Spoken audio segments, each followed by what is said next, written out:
So hey everybody, it's Corinne. I realized that most of my videos are objective so far and not subjective, so I figured today I could do a little tier list video. I think these are really fun.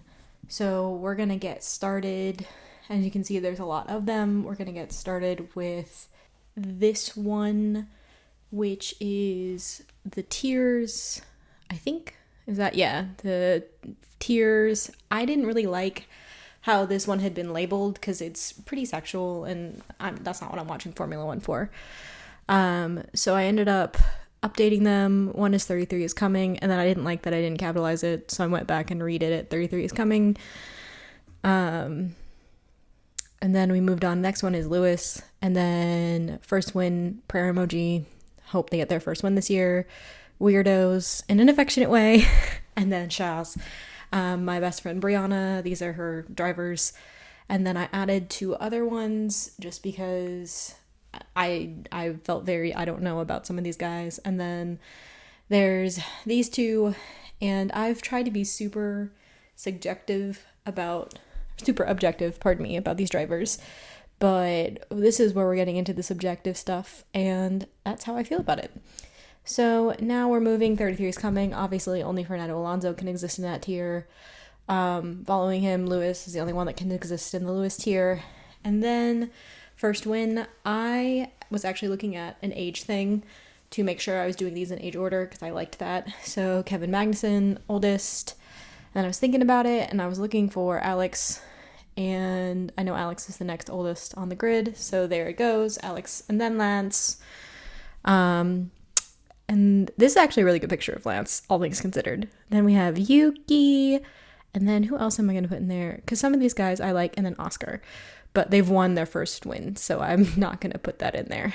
And then we're going into weirdos. VB, you know it. I don't know why I clicked on Hulk, but I changed my mind. Carlos. Yes, I knew Carlos was going in there. And then we have Pierre. Oh my god, I thought this photo of Pierre was so funny. Why does he look like that? And Checo is my best friend Brianna's guy. Lando is also one of her guys. George gets to go there. Charles, and then I forgot Charles is older than George. Sorry, Charles. And then Logan. Yes, and I think I put Guan Yu in there as well, but I am thinking about it. I'm also recording this later. I can't remember what I was doing at that point. Oh yeah, Esteban and Hulk can go there. Sorry to all these Esteban lovers. He's okay. And then Guan Yu goes over there, and then these two again, Max and Daniel. I'm not a Red Bull girly. I am not a Max girly. I am not a Daniel girly, and I've been trying to be pretty objective about the two of them. But yeah, they can go in their own little tier down there together, away from everybody else. Now we're moving to the 2024-2025 transfers list, and I do kind of want to preemptively say the people who are, and yeah, it does say transfers. They meant transfers. We all know it. There are a bunch of people who already have their seats locked in for 2025, so they all stayed where they were. So a good example, Max at Red Bull and George at Mercedes, and the screen was too tiny, so I had to expand it. Then I think going to Red Bull, unless he completely screws up the season, is Daniel. There's no reason for him not to be in that seat. And then I think joining George at Mercedes would be Carlos, even for just a year. Carlos is a good teammate with a consistent track record who should be heading to Audi in 2026. So why not put somebody in that seat who would be successful? I do also think that they're going to need to be able to manage George's expectations. And even if Carlos only has a year contract, it's still going to be better than any other driver because Carlos will be a good teammate to George, especially since Toto seems to think that he can put Kimi Antonelli in that seat and George won't care. And now we're moving on to my team, which is Aston. Though he hasn't confirmed it, Mike Crack, if you're an Aston head, you know when Mike says something, it's important. Fernando's going to be staying with Aston. And also, Lance looks very sad in this picture, which kind of is why I was rubbing my mouse over his head. I was confused. And then next, we are moving on to the most controversial take I think I will have in this video, which is Alpine. So currently, Alpine has two drivers, Esteban Ocon, who's been with them since 2020, and Pierre Gasly. And while Alpine has a longer history with Esteban, Esteban's consistent history as being a bad teammate, especially with Alpine sucking the way that they are, and apparently in preseason testing, they are the slowest car on the grid. They're going to need somebody who's dependable, or a little bit more dependable and performance driven, and is proven to be a good teammate even though he knows he's losing his seat. So that's Pierre. And then they'll again want somebody who has consistent results, so they'd bring in Checo, especially after Checo gets dropped at Red Bull. So that's my take. You don't have to agree. Moving on to Williams, I do anticipate Alex staying there, and then Toto straight up said today that he was planning on putting Kimi Antonelli into that seat and putting him into Mercedes in 2026, and he's clearly on something, but that goes there. And then Vicar, Yuki, and Liam, which will actually be such a phenomenal team. I think that'll be super fun. I think Yuki will love having Liam there. If fair was fair, it would be Yuki being promoted to Red Bull and Liam would still get that seat, but it's life, and don't let Drive to Survive fool you. Liam and Yuki are actually quite good friends. But now we're moving on to the team with 17,000 names. Steak, Kick, Sauber. I even put Bottas there because I don't think he's going anywhere. VB, my guy. I do think he could handle having Esteban as a teammate. And then at Haas, Kevin will stay. And then Logan's an American. I know Gene will eat that up if Williams drop him. And I'm sure he comes with a bunch of sponsorships too, which Haas actually needs. So that is my 2024 to 2025 teams. And again, here you can see where this could possibly happen, but I'm pretty sure George and Esteban would road each other off of the track every race for 24 to 26 races until the season was up. So not great for Esteban, but pretty decent for Carlos. And then I could see this completely changing in 2026 because I feel like a lot of year contracts are coming. Then we move back to the big drawing board, and then I decided to click into predictions for 2024, ranking the drivers 1 to 20. And I have a feeling this will include a couple of very hot takes, steaming hot, so stick with me, pals. Number 1, unless Red Bull decide to take Max out of the competition for whatever reason, it's going to be Max. And then same deal, unless the car decides to blow up every single race like it's 2016, it'll be Checo. And then here are the two old men in the same order that they were last year. My take is neither of them are going to give up their spots, especially because they're right next to each other, and this is Lewis's last season at Mercedes. He's not going to let it go, and Fernando is literally acting like he is Max Verstappen's direct competition every single race, which personally, as a Fernando head, I love. Then I stuck the two Ferrari boys there at first because that Ferrari power unit is so unreliable.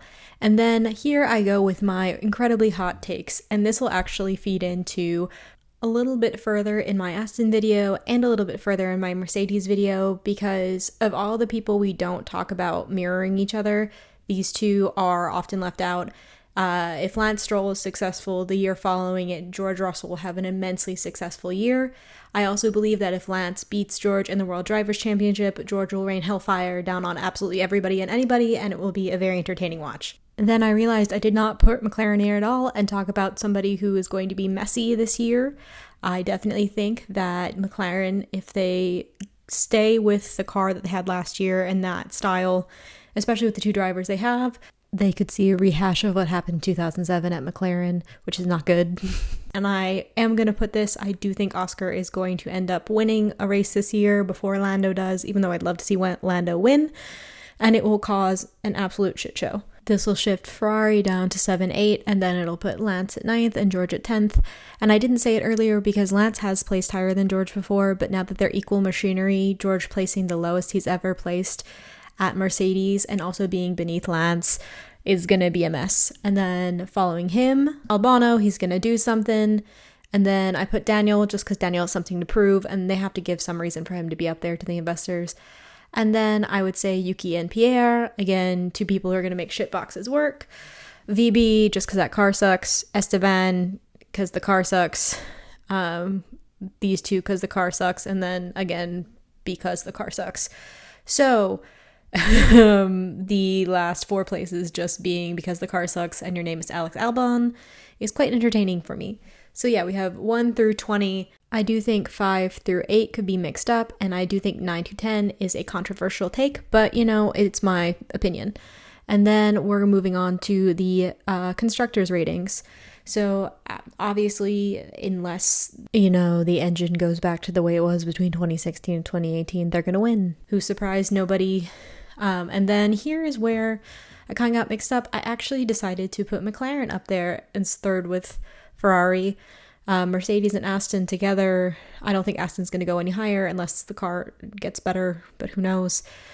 Visa, Red Bull, and then Williams, Alpine, and Stake, and then Haas. This is all kind of logical. I don't really see how you could argue with this tier list. It's just very to the point.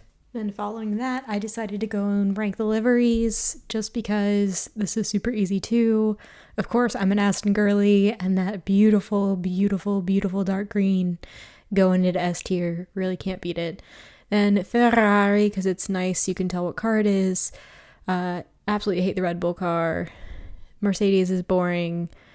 McLaren, at least they're noticeable. Same thing with Stake. It's really grown on me, that green. I keep coming back to this because I can't tell what it is.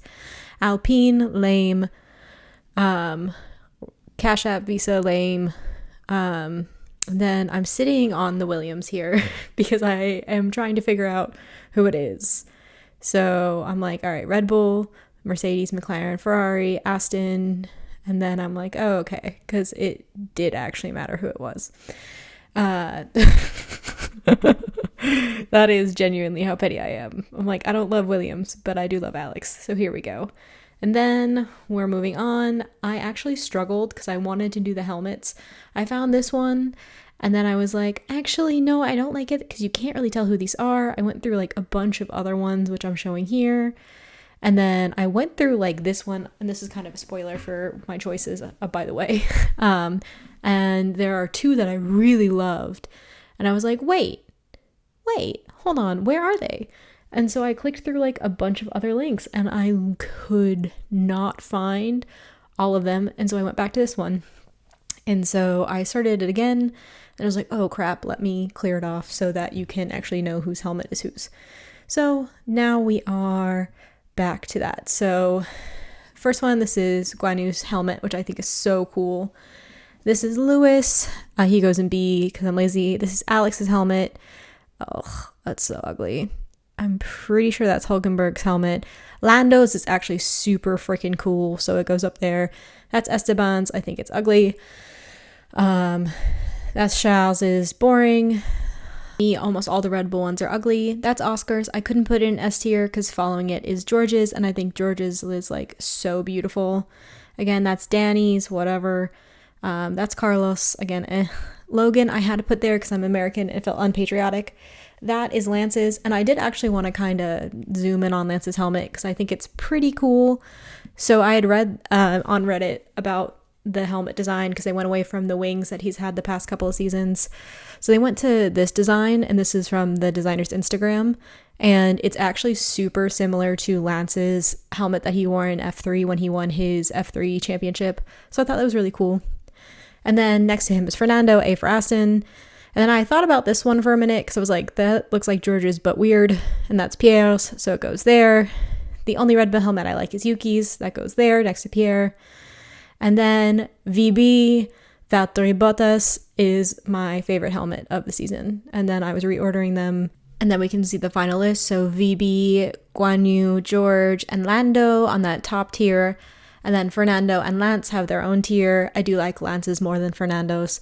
And then B tier is Lewis, Oscar, Logan, Pierre, and Yuki. C tier is Alex and the two Ferraris, and then everybody else lives down there. And so everybody else are the two Haas's, Esteban, the two Red Bulls, and Daniel. And so that's it. Thanks for coming to my super biased version and tier list ranking preseason 2024. Hope to see you on Your Mileage May Vary, and have a great rest of your day. Bye!